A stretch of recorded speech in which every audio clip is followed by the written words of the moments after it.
Saudara, kedatangan Paus Fransiskus di Indonesia menjadi perhatian publik yang cukup besar. Umat Katolik khususnya juga bersuka cita dengan datangnya Paus Fransiskus. Paus Fransiskus pun membawa pesan kedamaian dalam kunjungan apostolik kali ini. Dan hari ini, saudara, Paus Fransiskus akan meninggalkan Indonesia untuk melanjutkan lawatannya. Di studio sudah hadir bersama kita dalam Breaking News Kompas TV ada jurnalis senior Budiman Tanurejo. Selamat pagi, Mas BDM. Pagi. Ya. Kemudian juga ada rohaniwan Romo Justinus Sulistiadi.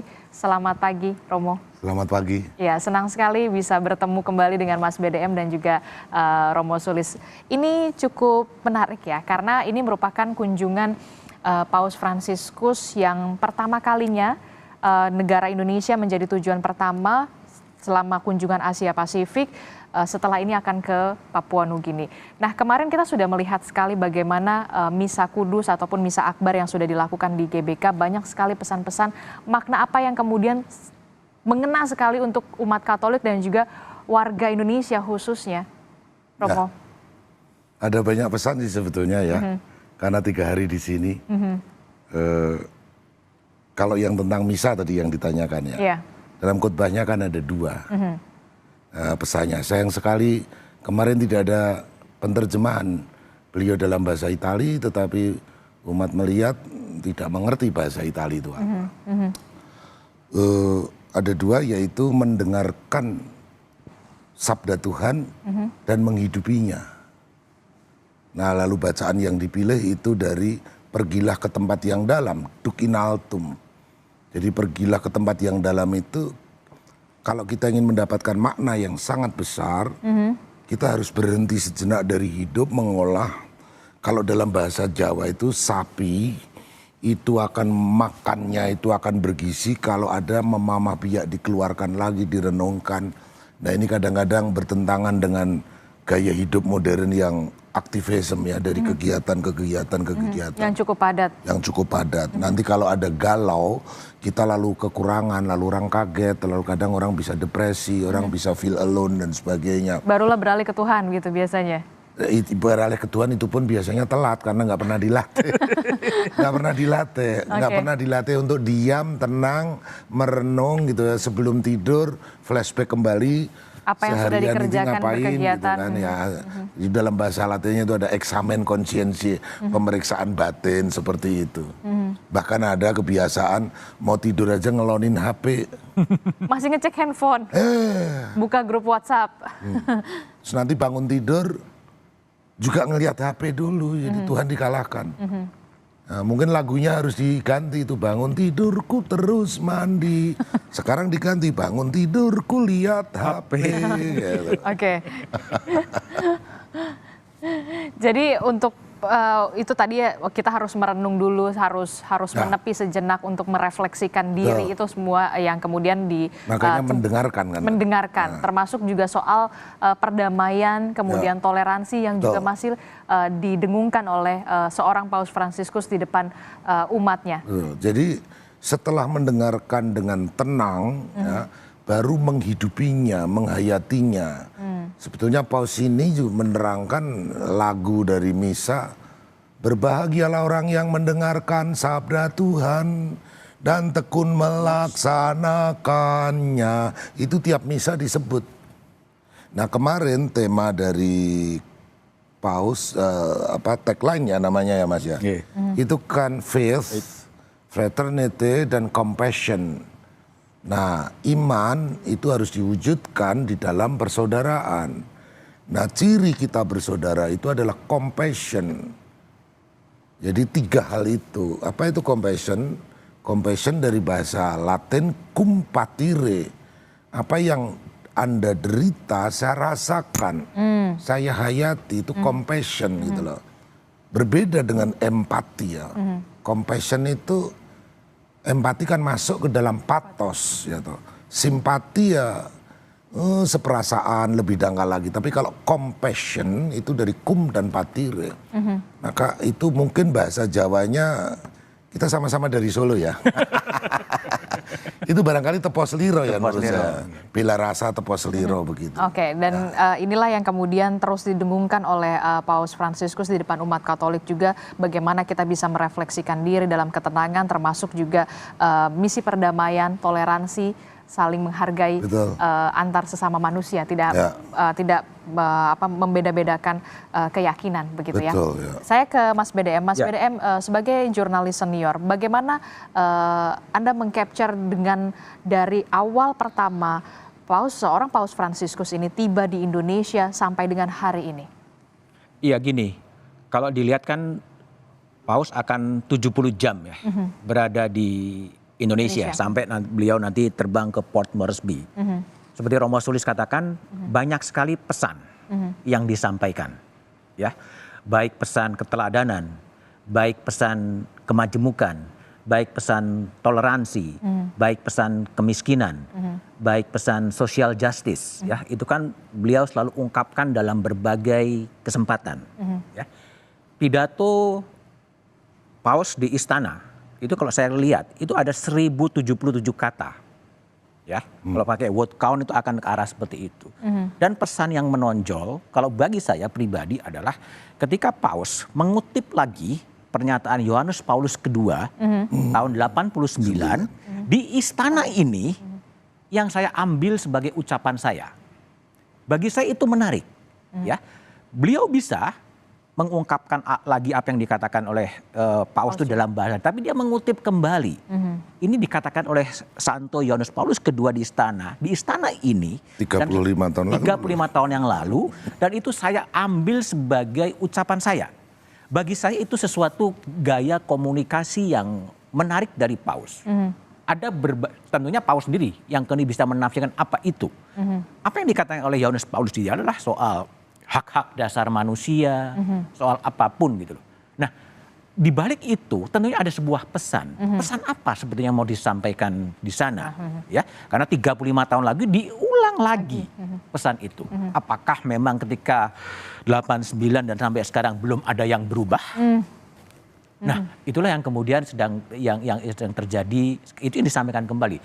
Ya, itulah yang kemudian menjadi PR. Saya tidak ingin kemudian bahwa kira-kira ini menjadi semacam apa ya, tontonan kembang api, tadi Romo Yusuf mengatakan kembang api, biar euforia selesai. Setelah itu kemudian sunyi, pesan-pesan itu hilang dan kemudian business as usual.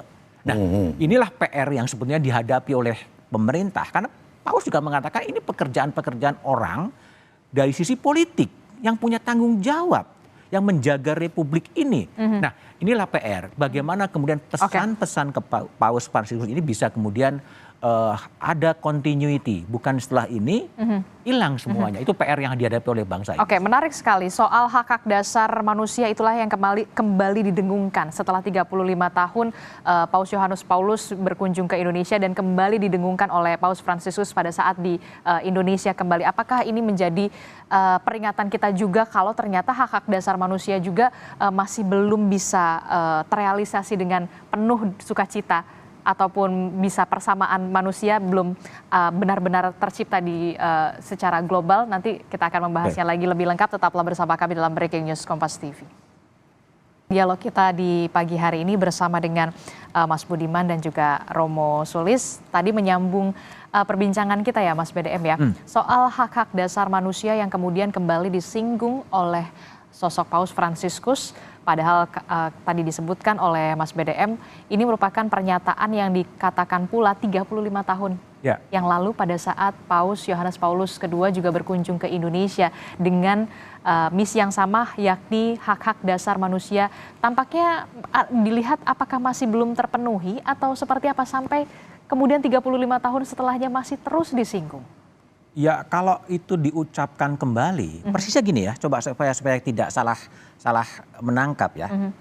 Saya ingin menjadikan kata-kata dari Santo Yohanes Paulus II dalam kunjungannya tahun 1989 di istana ini sebagai perkataan saya. Ya. Di antara lain, hal-hal lain beliau berkata, dengan mengakui kehadiran keanekaragaman yang sah dan menghargai hak-hak manusia dan politik dari semua warga, dan dengan mendorong pertumbuhan persatuan nasional berdasarkan toleransi dan sikap saling menghargai terhadap orang lain. Itu diucapkan oleh Yohanes Paulus II. Nah, kemudian dikatakan lagi, jika terkadang di masa lalu prinsip-prinsip tersebut tidak selalu diterapkan, namun prinsip-prinsip ini tetaplah berlaku dan dipercaya. Ibarat mercusuar yang menyinari jalan yang ditempuh dan yang memperingatkan tentang kesalahan-kesalahan amat berbahaya yang harus dihindari. Artinya pesannya clear.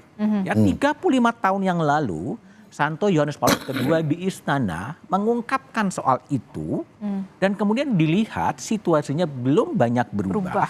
Dan kemudian Paus kembali mengingatkannya. Inilah yang saya katakan besar tadi. Bagaimana agar ini tidak menjadi kembang api, biar semuanya senang dan lain sebagainya.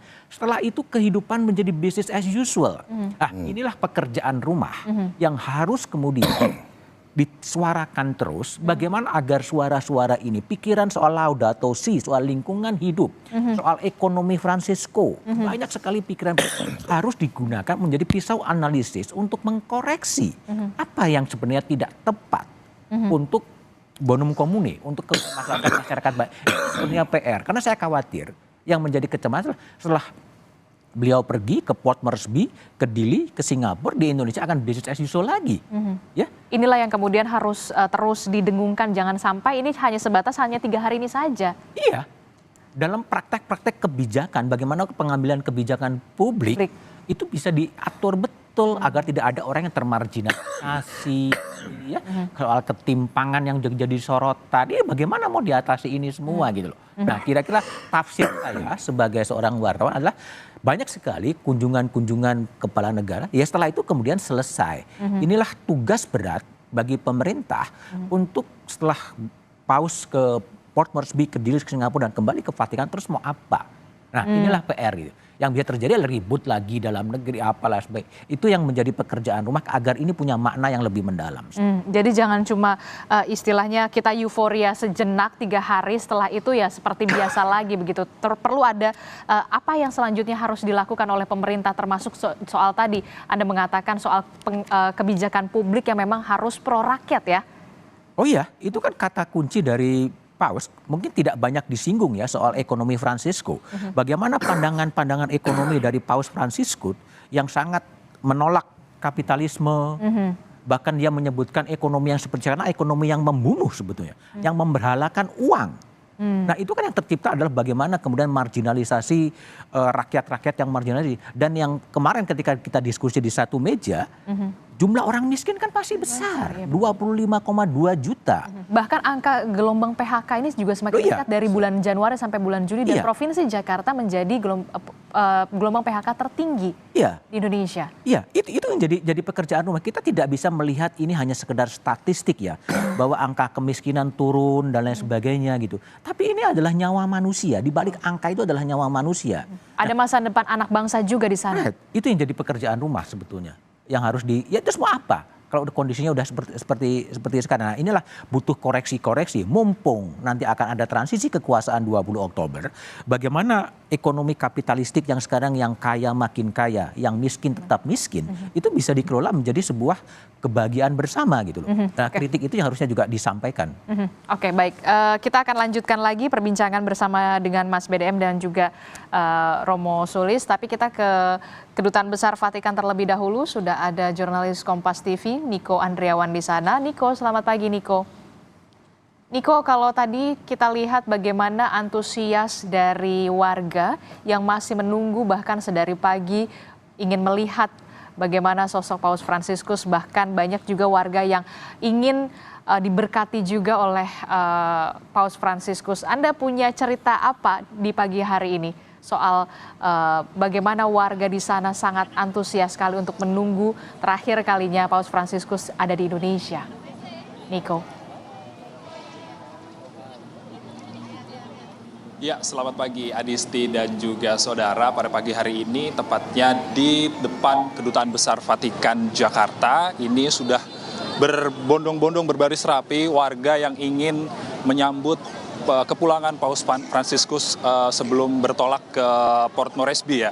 Dan tadi sejak pagi kita melihat bahwa ini antusiasme sudah sangat terasa sekali, suasananya juga sangat gembira dan beberapa orang juga ada yang membawa seperti gambar lalu kemudian foto-foto seperti Paus Fransiskus seperti itu ya, yang nantinya bersiap untuk menyambut kepulangan Paus Fransiskus yang nantinya akan bertolak ke Soekarno-Hatta dan terbang ke Port Moresby untuk melanjutkan perjalanan apostoliknya. Dan untuk mengetahui lebih detail terkait dengan perjalanan kepulangan Paus Fransiskus dan juga antusiasme dari masyarakat, kita coba mewawancari warga yang sudah bersedia, yakni Mas, dengan siapa Mas namanya? Dengan Ryan, Pak. Dengan Ryan, Mas. Oh, halo. Dengan Ryan. Mas Ryan, ini sudah standby di jalan ini sudah dari jam berapa, Mas? Jam 7 kurang sih, Pak. Dari jam 7 kurang. Jadi sampai ke kantor sama teman kantor langsung ke sini. Kita berharap bisa dapat berkat dari Bapak Paus sih. Oke. Sama siapa aja Mas kesini, Mas? Kebetulan bagi bertiga sama teman kantor sih, Mas. Kok sampai bisa bela-belain nggak masuk kantor, nanti masuk kantornya ya? Udah izin, Pak. Alhamdulillah izin makan. Nah, apa sih kesan dan pesan dari Mas Ryan terhadap kedatangan atau kunjungan dari Paus Fransiskus selama di Indonesia? Luar biasa sih, Mas. Dari 3 hari ngikutin terus perjalanan beliau. Dia benar-benar tokoh lintas agama yang benar-benar bisa merich bukan hanya kami umat Katolik tapi juga umat-umat dari lain agama gitu. Jadi kayak kemarin juga kita ada nonton juga misa. Luar biasa sih apa homili Romo terhadap kita semua, pesan-pesan beliau. Senang ya berarti Paus Fransiskus. Kesempatan seumur hidup sekali. Betul. Selanjutnya Mas, kalau misalnya boleh tahu kemarin pas misa itu apa yang bisa diambil dari misa yang kemarin yang dilakukan pada malam kemarin? Ya, kita diingatkan kembali sama Paus untuk bukan hanya berpegang pada sabda tapi juga menjalani sabda. Jadi kita harus jadi perilaku firman juga. Itu sih yang saya dapatkan dari homili Romo kemarin, homili Paus kemarin. Harapannya Mas ke depannya Mas terkait dengan kehadiran Paus? Ya, di Indonesia semua tetap toleransi, boleh dijunjung tinggi, kerukunan umat agama tetap boleh selalu dijalankan di negara kita. Baik, terima kasih Mas Ryan atas waktunya sama Kompas TV, sehat-sehat selalu. Dan itu tadi Adisti dan juga saudara antusiasme dari warga yang sudah bersedia dari pukul 7 pagi di depan Kedubes Vatikan di Jakarta untuk menyambut kepulangan Paus ke Soekarno-Hatta sebelum melanjutkan perjalanan apostoliknya ke Port Moresby, Papua Nugini. Demikian kembali ke studio. Baik, terima kasih informasinya jurnalis Kompas TV Niko Andriawan melaporkan langsung dari Kedutaan Besar Vatikan. Bahkan banyak sekali warga yang masih setia menunggu bagaimana kepulangan dari Paus Fransiskus setelah berkunjung ke Indonesia selama 3 hari ini. Masih membahasnya bersama dengan Romo Sulis dan juga Mas Budiman Tanurjo. Saya ke Romo Sulis dulu. Romo, ini kan tadi begitu antusias sekali ya warga yang masih ada di Kedutaan Besar untuk melihat terakhir kalinya lah sosok Paus Fransiskus dan bahkan ingin diberkati. Ada juga tadi anak-anak begitu ya yang ingin diberkati. Apa yang bisa Anda sampaikan gitu? Saya akan menyinggung Mas Budiman ya. Ini kan ritual. Paus hadir dengan fisik. Terus umat Katolik itu setiap misa ibadah yang paling agung itu menyebut nama Paus. Pastilah semua umat Katolik itu sangat senang, apalagi melihat, apalagi berjabat tangan, mendapatkan berkat itu pasti. Problemnya selalu habis ini mau apa? Jangan business as usual. Pesan-pesannya Paus itu luar biasa banyak. Di Istiqlal ada keprihatinan dehumanisasi. Kemudian juga soal ekologi ya kan, global warming yang sekarang menjadi global boiling, mendidih, itu mengerikan sekali.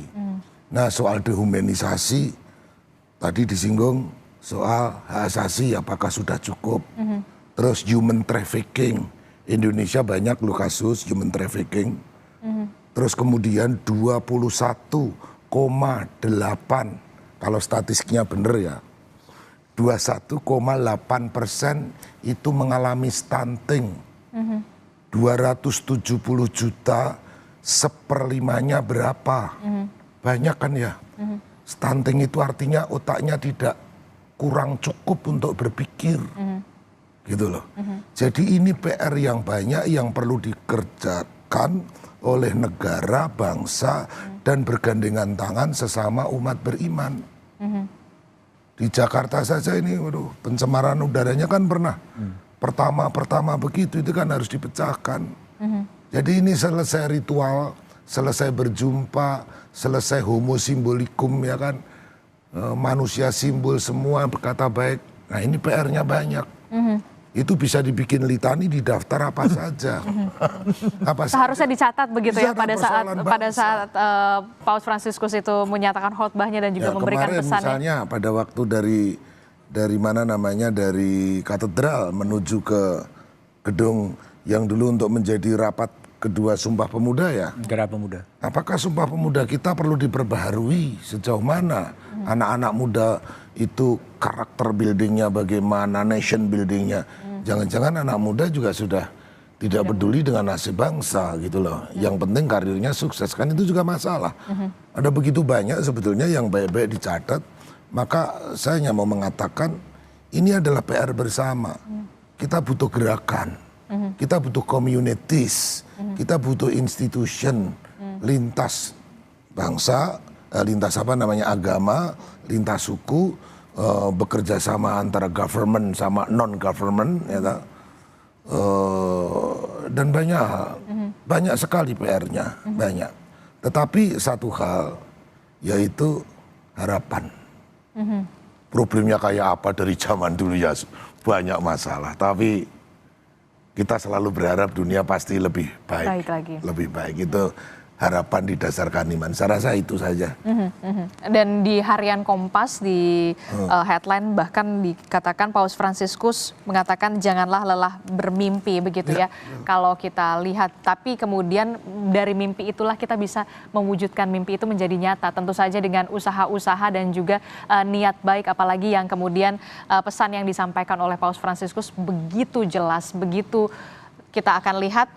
Bagaimana situasi terkini di Kedutaan Besar Vatikan di Jakarta. Tampaknya sudah ada pergerakan dari rombongan Paus Fransiskus yang hari ini saudara dijadwalkan akan meninggalkan Indonesia setelah berkunjung di Indonesia, melakukan kunjungannya di Indonesia dari tanggal 3 hingga tanggal 6 September 2024 hari ini saudara. Dan setelah dari Indonesia, Paus Fransiskus, pemimpin tertinggi umat Katolik sedunia, akan bertolak ke Port Moresby di Papua Nugini untuk melanjutkan kunjungannya. Dan di Bandara Soekarno-Hatta juga sudah bersiap, akan ada upacara. Dan bahkan informasi yang kami dapatkan, sebagian rombongan dari Paus Fransiskus ini sudah berada di pesawat sambil menunggu dari kedatangan Paus Fransiskus tiba di Bandara Soekarno-Hatta. Tentu ini akan menjadi catatan sejarah Indonesia. Paus Fransiskus di tahun 2024 pernah menginjakan kaki ke bumi Pancasila Bhinneka Tunggal Ika. Lebih lengkapnya, saudara, kami akan ajak Anda untuk melihat bagaimana situasi terkini langsung dari Kedutaan Besar Vatikan Jakarta. Sudah ada Renata Panggalo. Renata. Kita bukan hanya di depan gedung Vatikan. Renata. Ya, halo. Ya, silakan. Apakah terdengar? Ya, halo. Apakah suara saya terdengar? Halo. Ya, Renata, silahkan. Renata. Halo. Tampaknya Ya, Adisti, yang bisa kami gambarkan memang sampai saat ini pintu gerbang sudah dibuka. Apakah ini tanda-tanda Paus Fransiskus akan segera meninggalkan Kedutaan Besar Vatikan? Ini yang kami tunggu juga.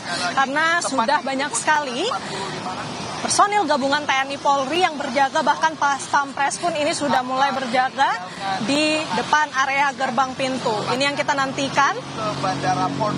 Karena nampaknya mobilisasi dari rangkaian Paus Fransiskus sebentar lagi akan berangkat. Bisa kita perhatikan juga di kemanusiaan, yang menyuarakan perdamaian. Bisa kita lihat juga di layar kaca, ini gerbang sudah dibuka. Kami juga perhatikan sudah banyak sekali mobil-mobil yang menjadi bagian dari rangkaian Paus Fransiskus. Ini kita lihat juga sudah ada arahan bagi para tamu untuk segera keluar meninggalkan gerbang utama dari Kedutaan Besar Vatikan. Kita saksikan bersama-sama, saudara. Ini dia waktunya untuk Paus Fransiskus keluar dari gerbang utama dari Kedutaan Besar Vatikan. Kita saksikan bersama-sama mobil putih seperti biasa, mobil sipil jenis SUV. Ini memang merupakan kesempatan bagi warga Indonesia untuk bertemu dengan Paus Fransiskus. Ini merupakan hari terakhir dari perjalanan apostolik Paus Fransiskus di Indonesia, maka sangat wajar sekali Adisti dan juga saudara ini dimanfaatkan oleh warga Indonesia untuk kembali bertemu dengan Paus Fransiskus. Karena ini merupakan, bisa dikatakan, momen sekali seumur hidup untuk bertemu dengan Paus Fransiskus. Kita bisa perhatikan juga mobil dari Paus Fransiskus ini nampaknya belum bisa melaju cepat karena yang itu tadi saya bilang, Adisti dan juga saudara, ini adalah kesempatan bagi warga Indonesia untuk mengucapkan selamat tinggal bagi Paus Fransiskus yang akan melanjutkan perjalanan apostolik ke-45 ke negara-negara lain seperti di Papua Nugini, Timor Leste, dan juga berakhir di Singapura. Saudara, nampaknya Paus Fransiskus ingin memberkati anak-anak. Inilah memang ciri khas, sifat Paus Fransiskus yang selalu mengutamakan perjumpaan dengan umat-umat Katolik. Sebuah gambaran sikap seorang gembala yang ingin bertemu dengan domba-dombanya. Mobil Paus Fransiskus kelihatan melaju. Saudara, kita perhatikan. Kembali lagi, ini memang belum bisa melaju cepat karena antusiasme warga, saudara, ini masih terasa hingga akhir perjalanan Paus Fransiskus di Indonesia. Momen yang sangat bersejarah di mana Paus Fransiskus memperlihatkan pesan-pesan damai dan toleransi yang ia bawa dan diwujud nyatakan dengan pertemuan-pertemuan, perjumpaan baik itu dengan Kepala Negara Joko Widodo, kemudian juga Imam Besar Istiqlal, bahkan warga Indonesia pun juga sangat dihargai kehadirannya. Seperti yang Anda bisa saksikan, antusiasme warga untuk bertemu dengan Paus Fransiskus ini penuh haru. Bagaimana ini merupakan kesempatan terakhir bagi warga Indonesia untuk bersalaman, meminta berkat, berinteraksi dengan Paus Fransiskus. The Smiling Pope, itulah julukan Paus Fransiskus, yang selalu murah senyum, yang selalu melambaikan tangan dan sangat terbuka untuk interaksi, terutama dengan anak-anak. Inilah sabda Tuhan yang dihidupi oleh Paus Fransiskus, biarlah anak-anak datang kepadaku. Bagaimana kemudian Paus Fransiskus yang sebenarnya ini sudah harus meninggalkan Kedutaan Besar Vatikan dan segera mengejar flight atau pesawat yang akan membawanya ke Papua Nugini. Yang kita ketahui memang informasi yang kami terima pada pukul 9:15 Paus Fransiskus akan menghadiri upacara perpisahan. Namun nampaknya ada perubahan jadwal lantaran begitu banyak warga Indonesia yang datang dari seluruh penjuru Indonesia untuk bertemu dengan Paus Fransiskus. Begitu hangat, saudara, penuh haru. Sukacita terasa hingga akhir perjalanan Paus Fransiskus. Sekali lagi, ini merupakan momen terakhir Kita saksikan, Adisti dan juga saudara, nampaknya rombongan Paus Fransiskus akan segera menuju ke arah Tugutan. Tentu ini memang perlahan sekali mobilisasinya, karena kembali lagi Paus Fransiskus masih ingin berinteraksi, masih ingin bertemu dengan masyarakat Indonesia. Tentu kehadiran Paus Fransiskus ini akan sangat dirindukan oleh masyarakat Indonesia. Animo masyarakat dari berbagai lapisan masyarakat, dari berbagai latar belakang, dari berbagai kepercayaan dan agama. Momen terakhir Paus Fransiskus selama berkunjung. Perjumpaan-perjumpaan inilah, Adisti dan juga saudara, yang tentu menjadi tindak nyata dari Paus Fransiskus yang ingin menebarkan pesan toleransi dan perdamaian. Tetapi tentu selain pesan-pesan toleransi dan perdamaian ini, Paus Fransiskus juga dikenal sebagai salah satu paus yang sangat mengupayakan atau memperjuangkan isu-isu lingkungan. Kita melihat bagaimana kemudian deklarasi Istiqlal yang kemarin ditandatangani oleh Paus Fransiskus bersama dengan Imam Besar Istiqlal Nasaruddin Umar yang membahas terkait dengan isu dehumanisasi, kemudian juga membahas terkait dengan isu-isu kerusakan lingkungan. Ini yang kemudian diharapkan tidak hanya berupa kesepakatan, tetapi ini bisa menjadi ide yang nantinya akan dikembangkan menjadi tindakan yang nyata untuk kepala-kepala negara, pemimpin-pemimpin negara untuk bisa menjalankan program kerjanya sesuai dengan ajaran agamanya tentunya, tetapi dengan satu tujuan, demi kemanusiaan dan juga demi lingkungan hidup yang harus sama-sama kita jaga. Adisti, nampaknya memang mobil dari Paus Fransiskus ini belum juga meninggalkan Jalan Medan Merdeka Timur. Begitu antusias, mengibarkan bendera, mengibarkan tangan, melambaikan tangan kepada Paus Fransiskus. Perjumpaan terakhir.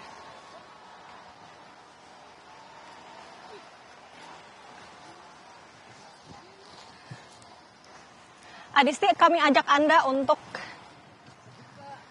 melihat lebih dekat lagi mobil atau rangkaian dari Paus Fransiskus yang masih berada di Jalan Medan Merdeka Timur.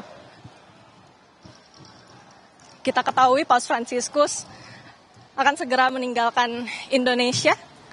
Informasi yang kami terima pada pukul 9:15 waktu Indonesia bagian Barat, sebenarnya Paus Fransiskus sudah diagendakan untuk menghadiri upacara perpisahan. Namun karena antusiasme, euforia,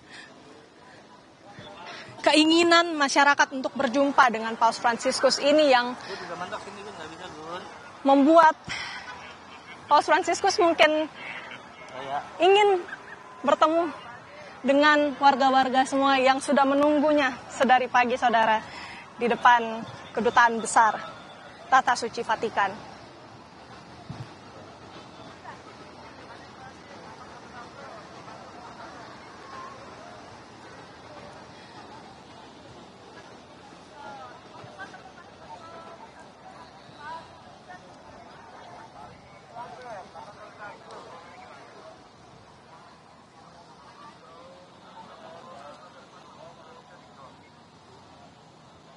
Masih dari Jalan Medan Merdeka Timur, Adisti, kita saksikan kemurahan hati Paus Fransiskus untuk melayani seluruh keinginan masyarakat Indonesia yang datang dari berbagai penjuru tanah air. Ingin diberkati, ingin menyalami, ingin berbicara dan berinteraksi.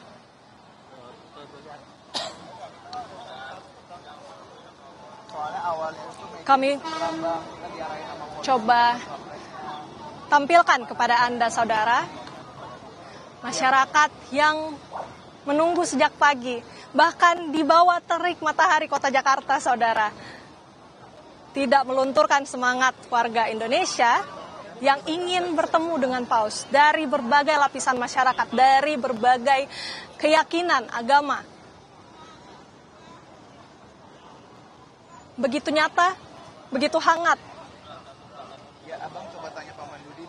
Momen-momen ini menjadi momen bersejarah karena bisa dikatakan ini merupakan kesempatan satu kali seumur hidup saudara untuk bertemu dengan Paus Fransiskus.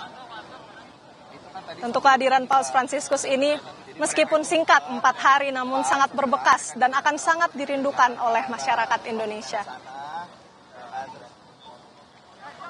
Antusias warga yang ingin mendekat ke Paus Fransiskus untuk diberkati. Saudara, kita masih melihat banyak sekali warga yang masih antusias mendekat ke mobil Paus Fransiskus untuk diberkati. Bahkan tadi saya melihat petugas keamanan di sebelah kanan dan juga sebelah kiri dari Paus Fransiskus sempat kewalahan karena banyak sekali warga yang kemudian ingin berusaha mendekat untuk diberkati. Romo.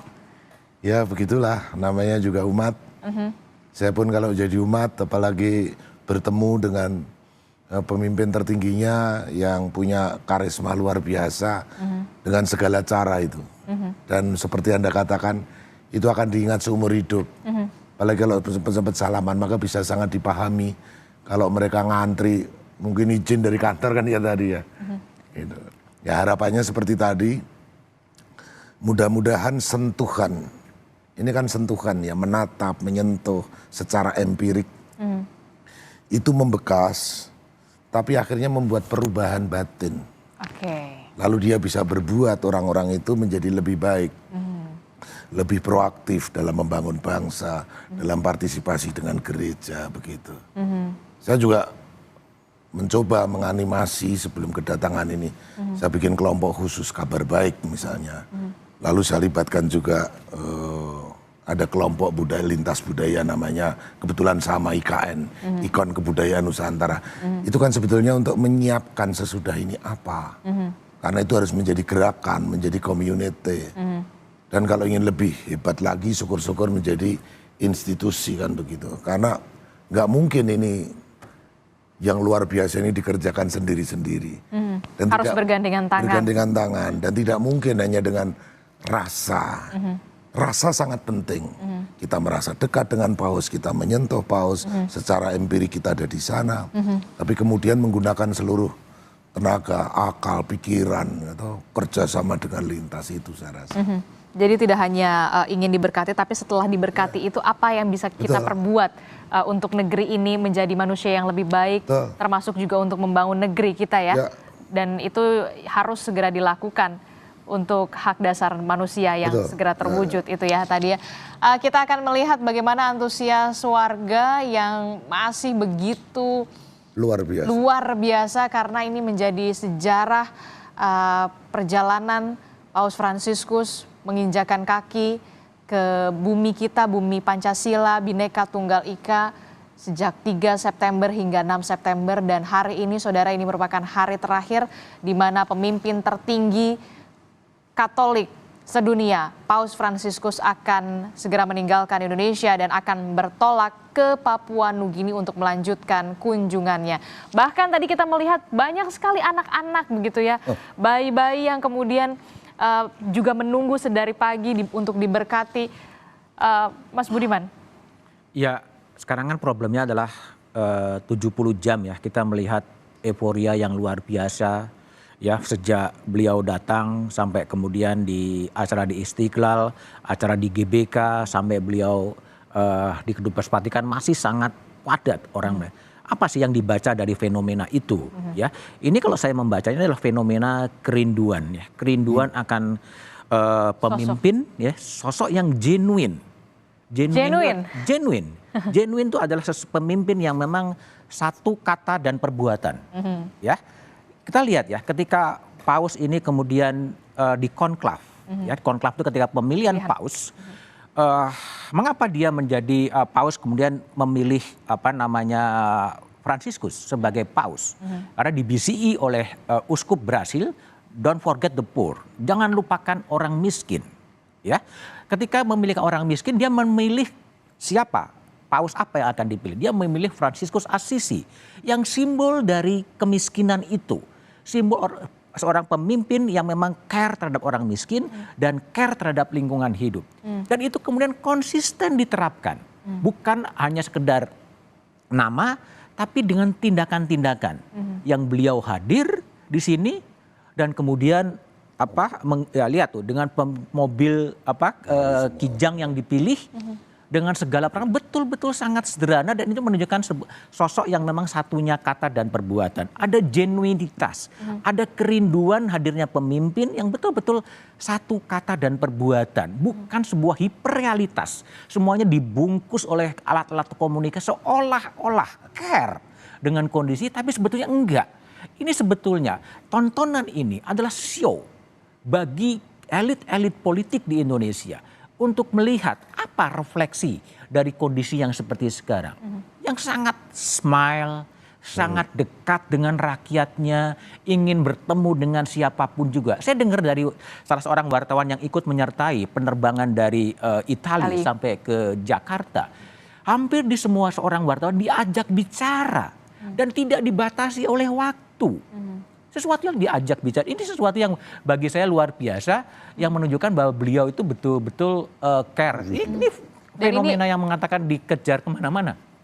Dan inilah yang kemudian kita bisa melihat bagaimana seorang Paus Fransiskus ini terlihat benar-benar tulus begitu ya, untuk menyapa warganya, menyapa warga Indonesia, bertemu dengan warga Indonesia, anak-anak. Dan juga ada juga ibu-ibu, bapak-bapak, bahkan kita melihat sedari pagi. Dan ini merupakan tadi yang saya cukup menarik. Ada kerinduan, ada kerinduan sosok pemimpin yang genuine. Iya. Dan inilah yang harus menjadi menjadi teladan juga untuk elit-elit kita untuk berlaku juga genuine gitu loh.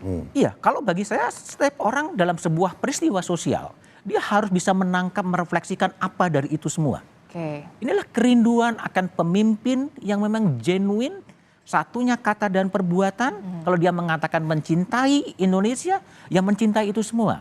Sehingga inilah yang kemudian bagi saya adalah pekerjaan rumah yang luar biasa. Dari show yang luar biasa, ini kan bukan hanya di Jakarta. Di seluruh dunia mempertontonkan bagaimana kunjungan Paus ke Jakarta.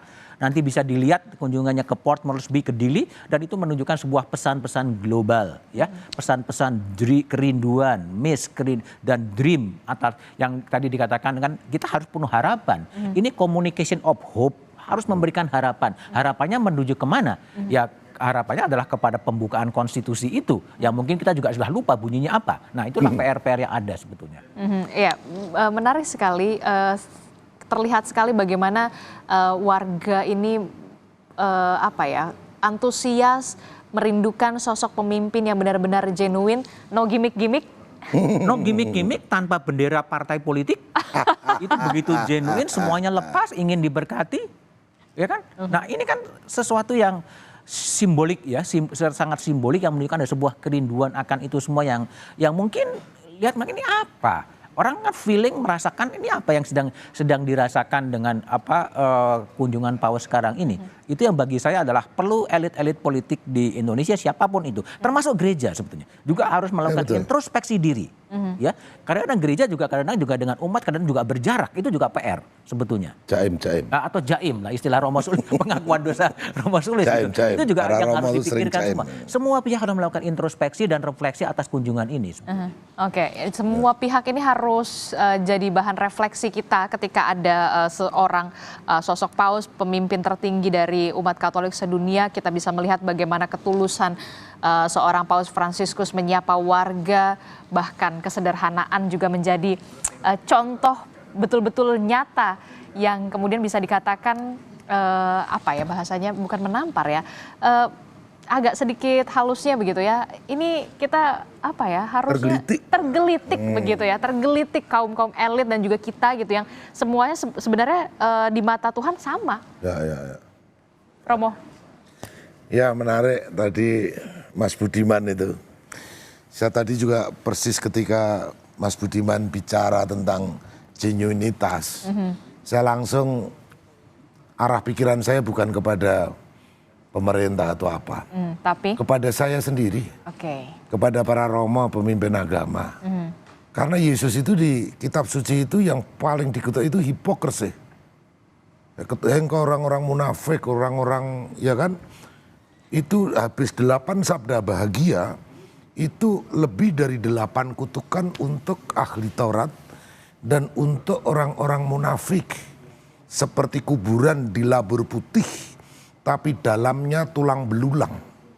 Itu ada dalam teks kitab suci. Maka ketika Paus menampilkan genuinitas, tulus, genuine, tidak dibuat-buat, tidak by design, tidak ada istilahnya Mas Budiman itu hiperreality. Oh, kenceng juga itu bacanya tentang hiperreality. Saya juga baca, Bu. Itu ciri post-truth. Ya kan? Dan lalu tidak ada mana yang genuine. Masyarakat yang sakit, maaf saya pakai istilahnya siapa itu, Erich Fromm, lama tahun 60-an itu. The Sane Society. Masyarakat yang sakit ini harus disembuhkan. Yaitu dengan genuinitas gitu loh. Sehingga kita nggak takut untuk berhubungan, bergaul kalau semuanya itu hanya pura-pura, sandiwara, by design. Gitu ya.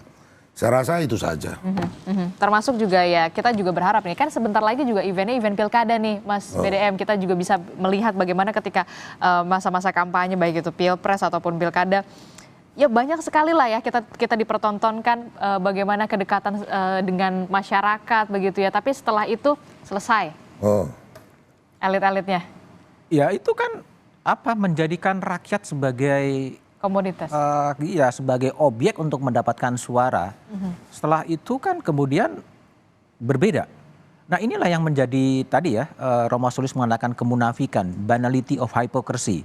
Jadi ada upaya-upaya untuk menjadikan kemunafikan itu menjadi banal. Menjadi ya biasa-biasa sajalah, kita hidup dalam realitas yang berbeda dengan kenyataan. Itu kan yang terjadi sekarang ini. Ya, nah itulah yang seharusnya menjadi, saya nggak tahu setelah Paus ke Port Moresby, lalu kemudian situasi seperti Indonesia ini akan jadi seperti apa, gitu kan? Apakah kemudian elit-elit itu merasa terketik gitu? Apakah ada perubahan-perubahan perilaku dari atau ini politik? hanya jangan biasa-biasa saja? Hanya event formalitas. Event formalitas setelah itu lupa, gitu kan? Kalau begitu sayang sebetulnya, karena bagi saya adalah ini kan memang belum ditulis ya, ditulis dalam terlebih tadi litani dari Paus apa saja gitu kan. Yang sudah tertulis saja ya, tertulis apakah itu konstitusi, apakah itu sumpah jabatan, apakah itu code of conduct, kode etik, itu menjadi teks-teks mati sebetulnya yang tidak punya makna apa-apa.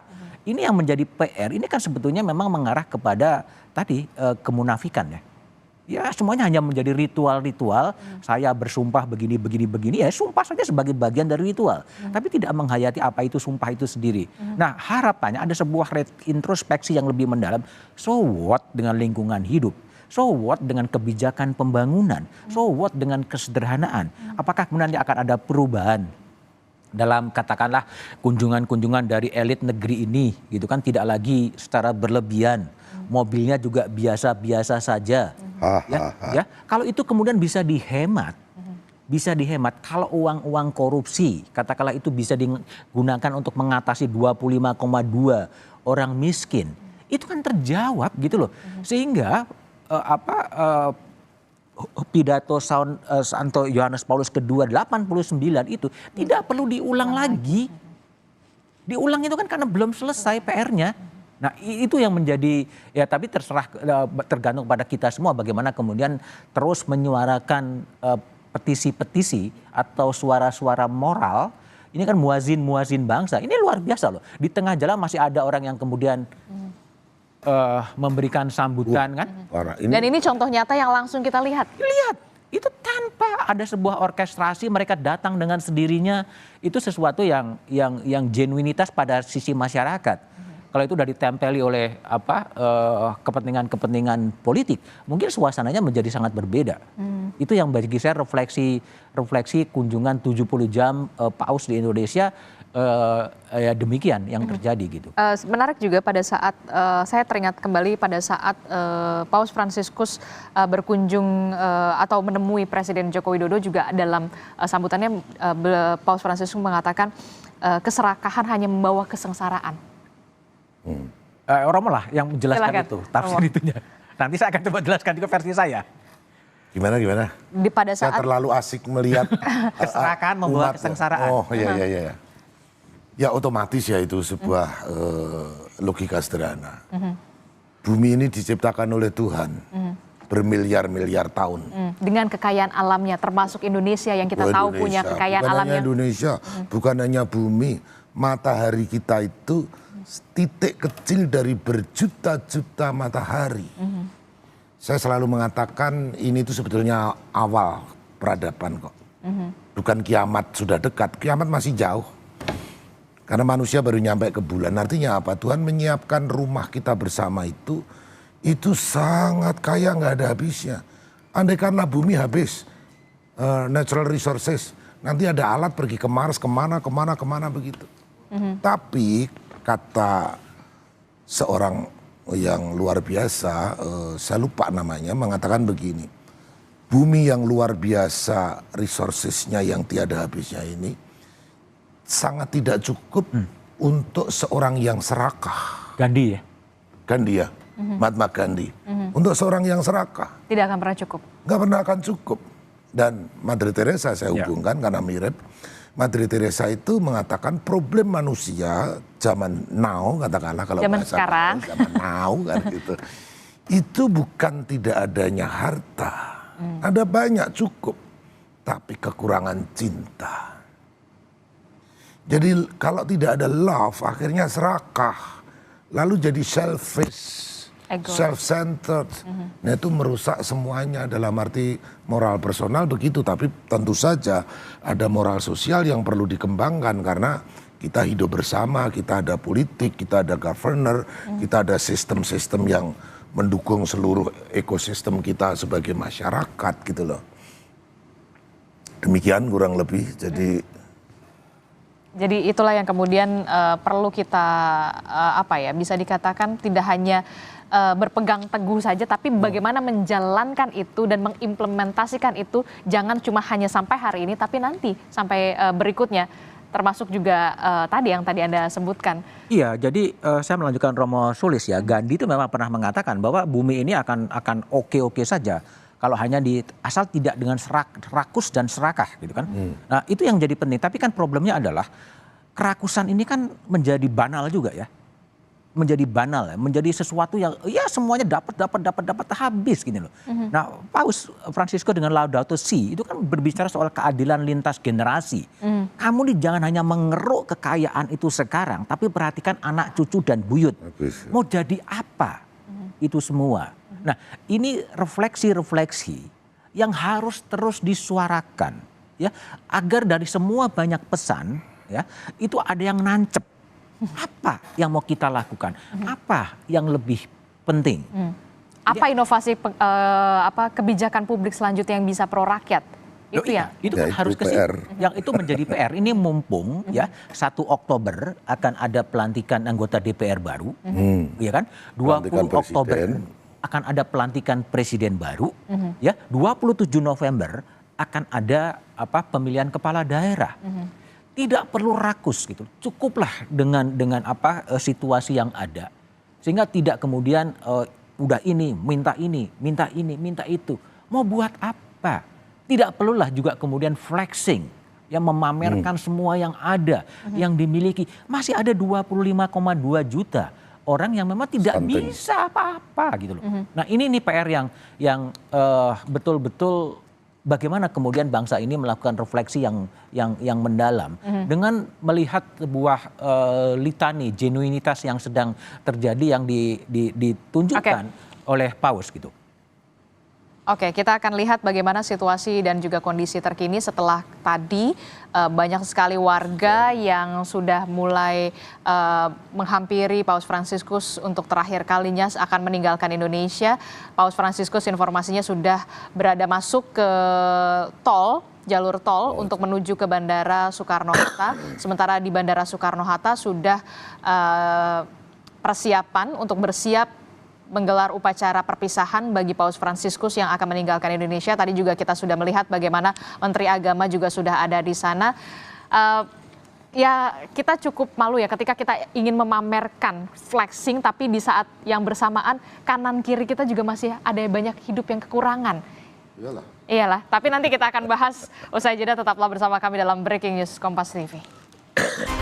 Terima kasih Anda masih bersama kami dalam Breaking News Kompas TV. Saya Adistila Rasati. Saudara, ini merupakan hari terakhir di mana kunjungan Paus Fransiskus di Indonesia, dan hari ini Saudara, Paus Fransiskus akan dijadwalkan meninggalkan Indonesia dan akan segera bertolak ke Papua Nugini untuk melanjutkan kunjungannya. Yang Anda saksikan ini adalah visual di Bandara Soekarno-Hatta, Tangerang, Banten, di mana pengamanan masih bersiap dan juga bersiaga menunggu kedatangan dari Paus Fransiskus untuk segera meninggalkan Indonesia, bertolak ke Papua Nugini, melanjutkan kunjungannya.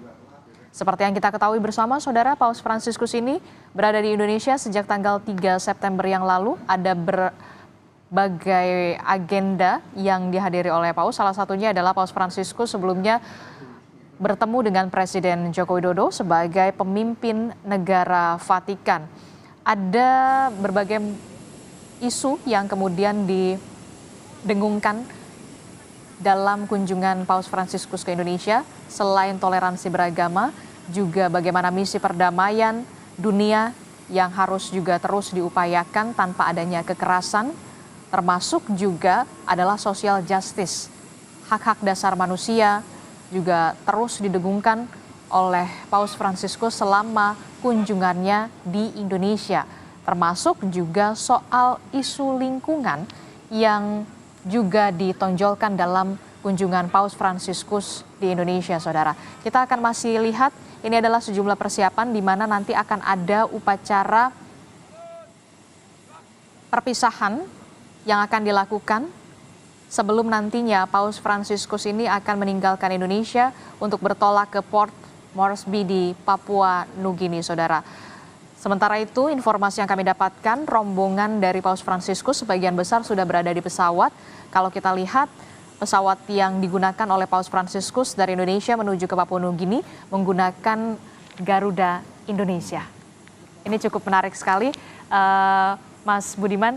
Ketika dari Indonesia menuju ke Papua Nugini menggunakan Garuda Indonesia, plat merah. Saya agak nggak paham ya.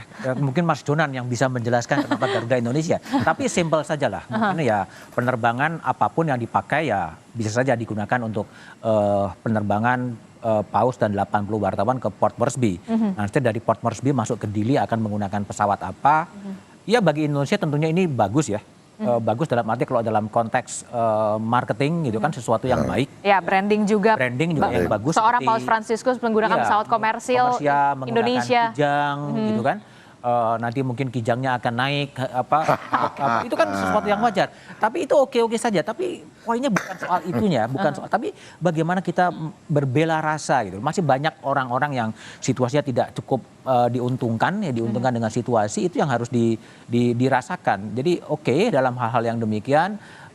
Tapi ada esensi-esensi penting. Kalau saya adalah bagaimana ada perubahan political behavior dari elit-elit, bagaimana ada formulasi kebijakan yang lebih mengafirmasi kelompok-kelompok termarginalkan, itu penting berkaitan dengan pilkada. Siapa tahu kan, saya tertarik ketika dalam debat capres dulu, salah seorang calon wakil presiden berbicara soal pertobatan ekologis. Itu kan menarik. Ya.